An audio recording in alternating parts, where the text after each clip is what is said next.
So in this problem, we need to determine the equation of a circle that is concentric with another circle whose equation is given to us and it is tangent to the y-axis. Now let's begin. So first, let's start with a given equation of the circle. So here we are given a circle in its general form. So we have x squared plus y squared minus 4x minus 6y minus 3 equals to 0.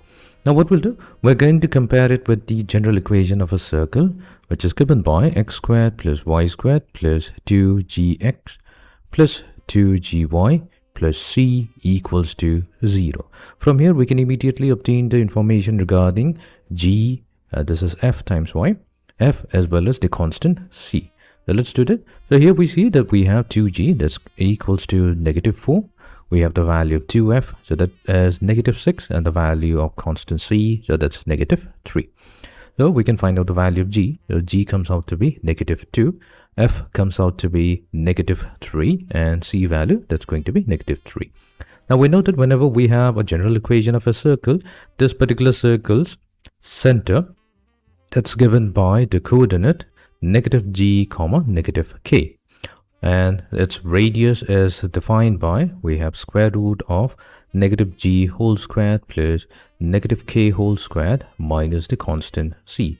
So that is how we can evaluate the value of the radius of our circle. Now in the question, we are needed to find out the equation of a new circle such that this circle is concentric with this particular circle. That means if we know the center of the circle, then we'll be also able to determine the center of the new circle that we have to obtain.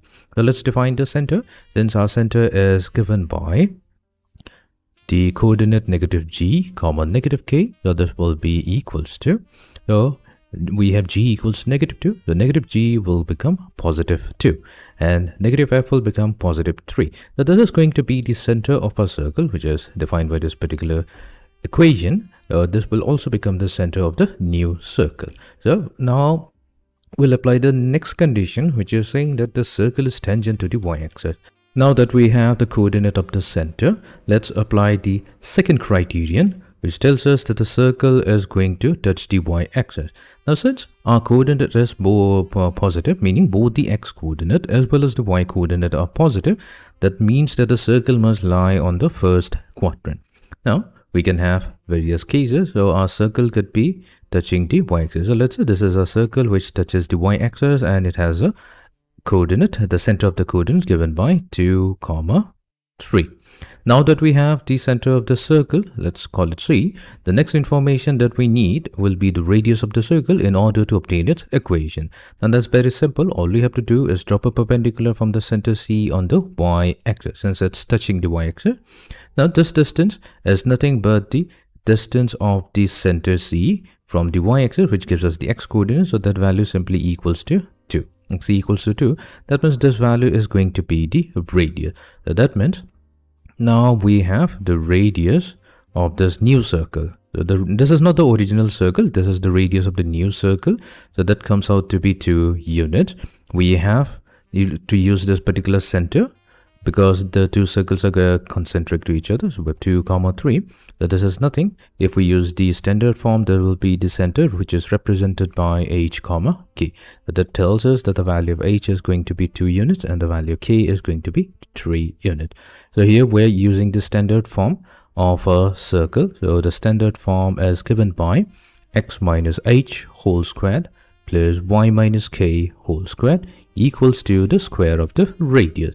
So let's plug in the value of h, k and the radius r. So this is going to give us x minus 2 whole squared plus y minus 3 whole squared equals to the square of the radius. So this is going to be the equation of the new circle.